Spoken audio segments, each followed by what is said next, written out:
Organisation of Islamic corporation की बैठक में कश्मीर का जिक्र करने को लेकर भारत ने चीन को जमकर लताड़ लगाई है। भारत ने चीन से दो टूक शब्दों में कहा है कि कश्मीर हमारा घरेलू मामला है, इस पर किसी को बोलने का अधिकार नहीं है। दरअसल पाकिस्तान द्वारा आयोजित OIC की बैठक में हिस्सा लेने पहुंचे चीन के विदेश मंत्री वांग यी ने अपने भाषण में जम्मू कश्मीर का जिक्र किया, जिसका भारतीय विदेश मंत्रालय ने खंडन किया है। भारतीय विदेश मंत्रालय ने चीनी विदेश मंत्री के भाषण के उस हिस्से को बिना वजह का संदर्भ करार दिया है। विदेश मंत्रालय ने कहा है कि ये पूरी तरह से मामला भारत का है, जिस पर चीन या और किसी देश को बोलने का कोई अधिकार नहीं है।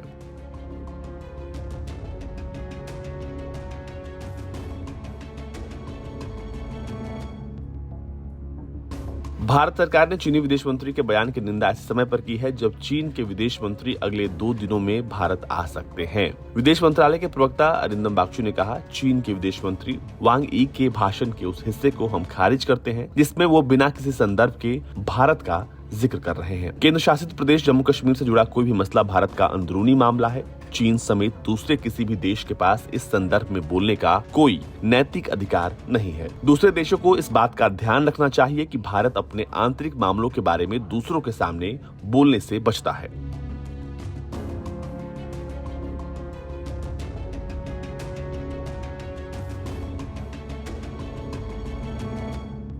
दरअसल OIC के मंच से यांग ने ये कहा कि हमने अपने कई इस्लामिक दोस्त मुल्कों से कश्मीर के बारे में सुना, हम उनकी सोच के साथ हैं। वहीं पाकिस्तान ने भी OIC में कश्मीर का रोना रोया और इमरान खान ने OIC में कहा कि हम मिलकर भी फिलिस्तीन और कश्मीर का मसला सुलझाने में नाकाम रहे। आपको बता दें कि चीन में विगर मुसलमानों के दमन पर चुप्पी साधने वाले OIC के 46 सदस्य देशों के विदेश मंत्रियों ने अपने प्रस्ताव में कश्मीर, भारतीय स्कूलों में हिजाब बैन और मिसाइल दुर्घटना को लेकर भारत पर निशाना साधा।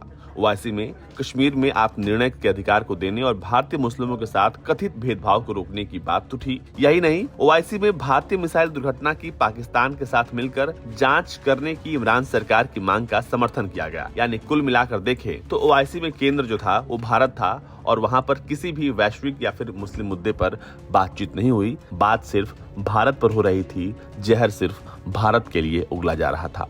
ब्यूरो रिपोर्ट, भारत तक।